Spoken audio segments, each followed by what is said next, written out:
निशुम्भ शुम्भ गर्जनी प्रचण्ड मुण्ड खण्डिनी वने रणे प्रकाशिनी भजामि विन्ध्यवासिनी।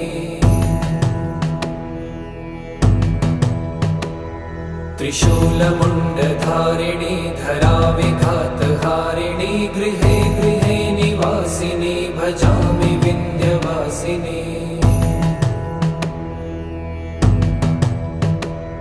दरिद्र दुःखहारिणी सदा विभूतिकारिणी वियोगशोकहारिणी भजामि विन्ध्यवासिनी।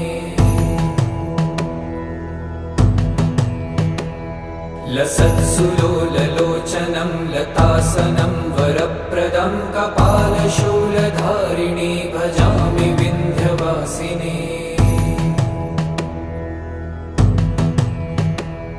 कराब्जदान